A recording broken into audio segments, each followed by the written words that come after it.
Hey guys, today I'd like to show you a used firearm. It's a 1989 Taurus PT99AF, which is basically a Beretta copy. I don't know if you knew this, but Taurus bought the Beretta factory down there in Brazil, I believe, back in the early 80s. And this was one of their first guns they started churning out of there, obviously, because they had the machinery and the prints and everything. This is an early model. I looked at the Taurus website, and apparently this is no longer offered. The difference would be the safety on this one is like a 1911. You would carry it cocked and locked with the safety on. The new models, when you take the safety off, you can go below the off position and decock it, where this one has to be decocked with your thumb. Okay, so let's take a closer look at this guy. You might find this, at gun shows and stuff, and at a reasonable price, because Tauruses are fairly inexpensive anyway. So let's take a closer look at this. Okay, here's a closer look at it. This is actually a very nice looking handgun. The first thing you'll notice is it's got Packmeyer grips, which obviously did not come with it. It came with smooth wood panels. It has a blued finish along the top of the slide here, or the side of the slide, I guess I should say, and then a parkerized look everywhere else. The frame is glossy, and it's a aluminum, so it's save a little weight on it. Uses a 15-round magazine. Okay.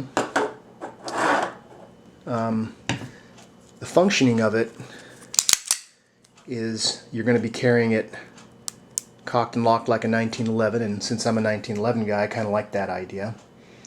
The new models are kind of cool, like I said before, because you can decock them. This one you would have to take the safety off and lower the hammer thusly, and then it becomes a double action pistol. It's a fairly large pistol, and yet the grip, you can see I have an extra large hand, of course. I'm always complaining about that, but you can see my baby finger is a little bit exposed. You can see the lanyard loop there. Like I said, this is from the late 80s. It has an adjustable sight, and there are 3 dots. The front one's kind of dirty,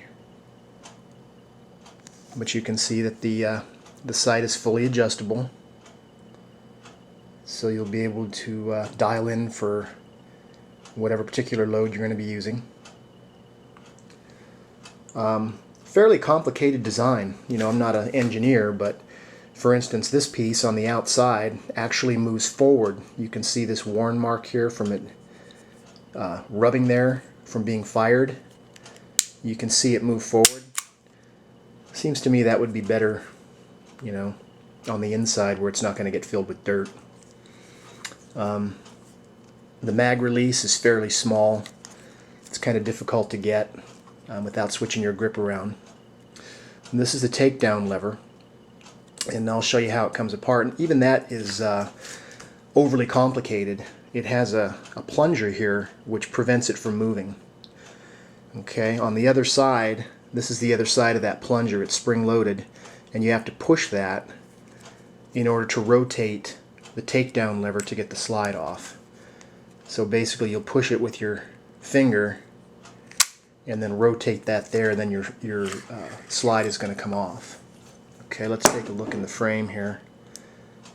You can see it's got minimal frame rails, so it'll probably run pretty good when it's got dirt in it. Anybody that has played with a Beretta, I would imagine it's the same. So all the service guys would know better than me how they perform in the sand. But you can see there it's very thick rails, and it looks real good in there. It looks like it's made really well, if overly complicated. But the complications do not end there. Let's take a look at the slide.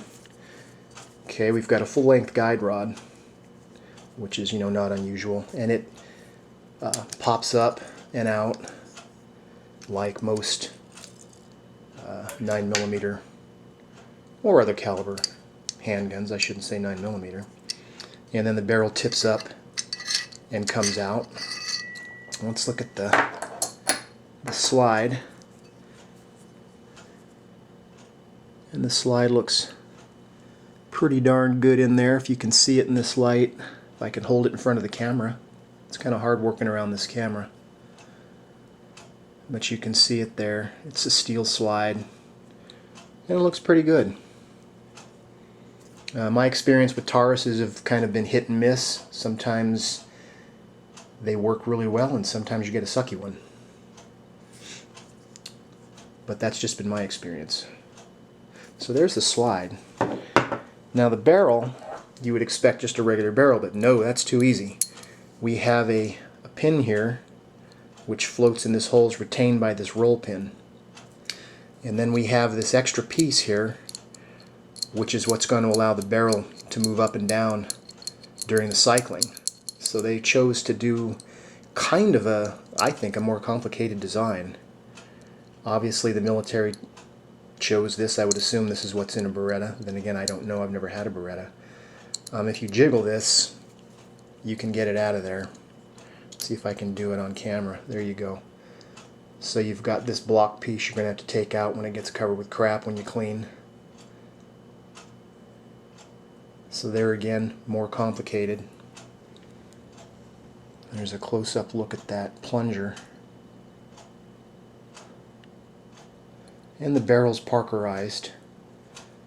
I would think it's what it looks and feels like. I'm no expert on finishes. There's the crown of the barrel. There's the feed ramp. Looks like it's well throated there for hollow points. Haven't tried it with hollow points. Now putting this block back into the barrel, it's a little bit tricky.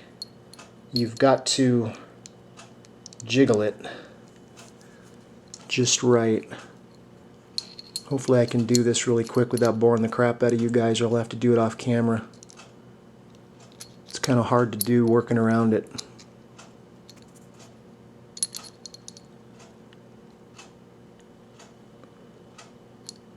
Okay, I'm going to do it off camera.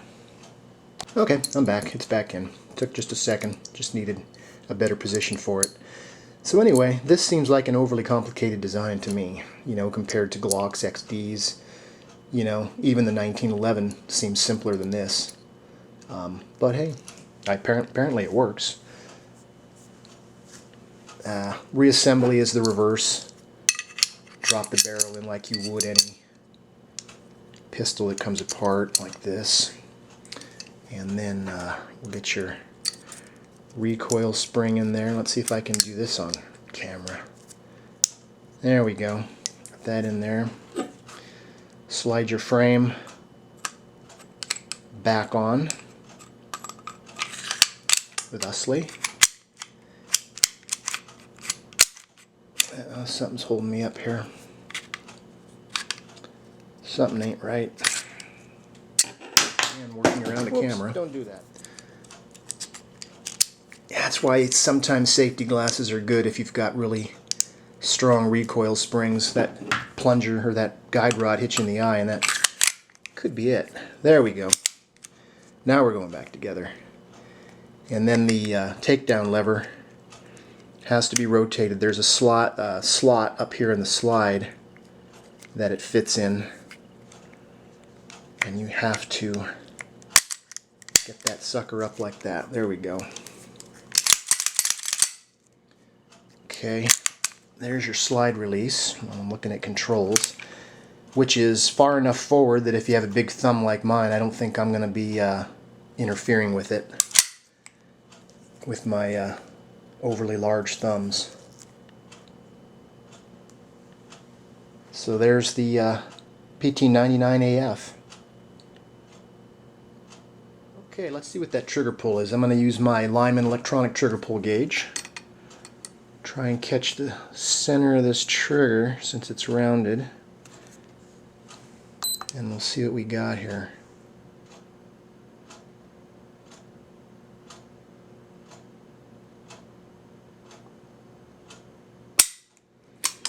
.13, not too bad.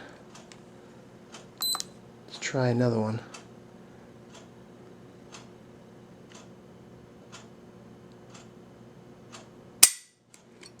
Wow, 5.3 again.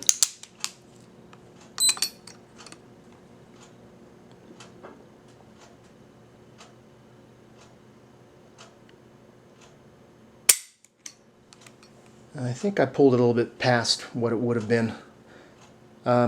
Anyway, let's do one more. I think that's an anomaly, that 7 one. Maybe I didn't have it on the trigger in the right spot. With a curved trigger, it'll vary greatly, depending on where you put the little roller thing there. Okay, there's 6.85. Let's do an average. 6.4 pounds. It feels more like that 5.3. It's a little gritty.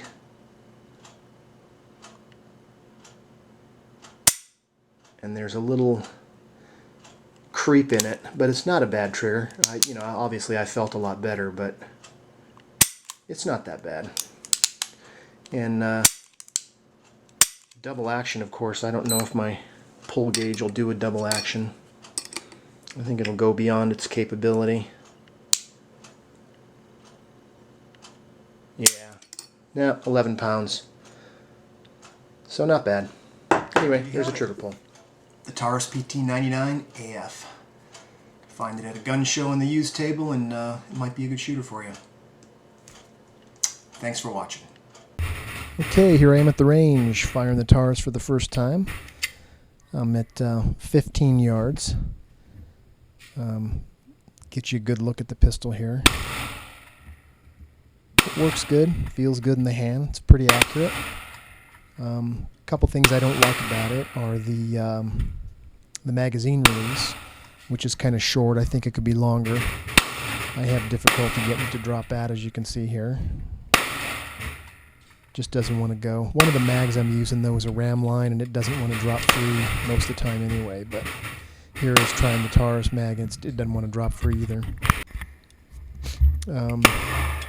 Other than that, it shoots really good. I have that issue with my large hands reaching, over the safety and actually depressing the mag release and keeping it from activating.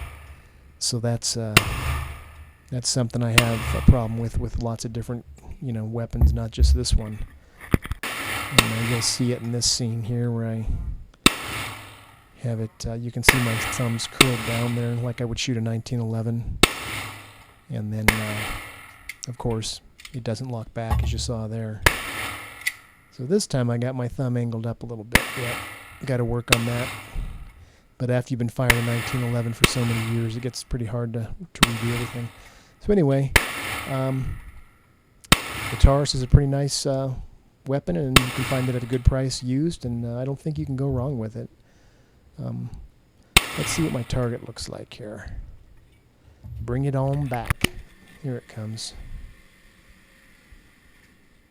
Now the sights are a little high, and I did adjust them later, but these are the first shots through it.